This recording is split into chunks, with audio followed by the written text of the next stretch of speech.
Eglės pasakėlės. Mergaitė ir stebuklingasis triušiukas. Kartą mažame miestelyje gyveno mergaitė vardu Amelija. Ji buvo linksma, smalsi ir turėjo vieną didelę svajonę – turėti savo triušiuką. Kiekvieną dieną ji piešdavo triušiukus savo sąsiuviniuose, pasakodavo apie juos draugams ir net svajodavo apie juos naktimis.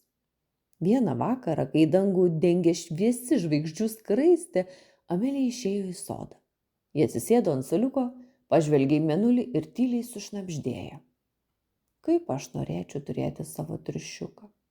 Aš jį mylėčiau, rūpinčiausi ir niekada neleisčiau jam liūdėti. Staiga sodo kampe pasigirdo tylus šnaresys. Amelija atsigręžė ir pamatė mažą baltutėlį triušiuką, kuris atrodė tarsi nužengęs iš jos piešinių. Jo kailis švytėjo mėnesienoje, o didelės akys spindėjo smalsumu. Triušiukas neatrodė kaip paprastas gyvūnas, jo nosis judėjo tarsi bandydama pasakyti labas. Ausys buvo tokios ilgos, kad atrodė beveik stebuklingos. Amelija negalėjo patikėti savo akimis. Ji atsargiai priėjo ir švelniai paklausė: ar tai mano triušiukas? Triušiukas linktelėjo savo mažytę galvutę ir šoko į mergaitės rankas. Amelija buvo be galo laiminga, ji pavadino triušiuką Pūkučiu ir nusprendė, kad nuo šiol jie visada bus kartu. Pūkutis greitai tapo Amelijos geriausiu draugu. Jie kartu žaisdavo sode, tyrinėdavo gėlių klombas ir net klausydavosi muzikos, kai Amelija grodavo pianinu. Pūkutis mėgo morkas, švelnius paglostymus ir šokinėjimą per mažas kliūtis, kurias jam Amelija statė.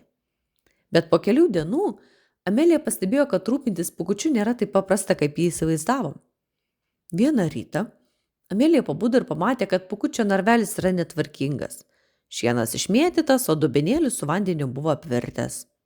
O ne, atsiduso ji, aš vakar pamiršau jį išvalyti. Amelija žinojo, kad Pūkučio narvelis turi būti švarus, o pats triušiukas sotus ir laimingas. Ji pradėjo skaityti knygas apie triušiukus, kad sužinotų, kaip tinkamai jo rūpintis.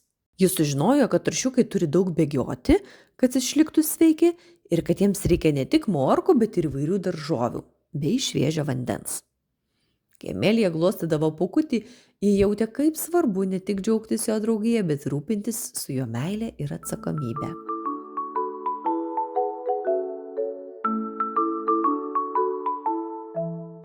Vieną dieną Amelija pastebėjo, kad Pūkutis nebešokinėjo taip linksmai kaip anksčiau. Jis atrodė liūdnas ir net neėmė taip jo mėgstamų morkų. Amelija labai išsigando. Kas nutiko, Pūkuti? Švelniai paklausė ji. Ji pamastė, kad galbūt kažko nepadarė tinkamai. Amelija greitai nubėgo pas veterinarą, kuris paaiškino, kad Pūkučiui reikia daugiau judėti ir kad jam galėjo būti liūdna, nes Amelija paskutinės dienas buvo per daug užsiėmusi savo mokyklą. Grįžusi namo, Amelija pažadėjo savo, kad niekada nepamirš, kaip svarbu skirti laiko Pūkučiui, net jei jį labai užsiėmus. Ji pradėjo kartu su juo žaisti kiekvieną dieną, statyti jam didelis bėgiojimo takus ir su juo kalbėtis. Pūkutis vėl tapo laimingas ir linksmas. Vieną vakarą, žiūrėdama, kaip Pūkutis laimingai šokinėjo po sodą, Amelija susimąstė.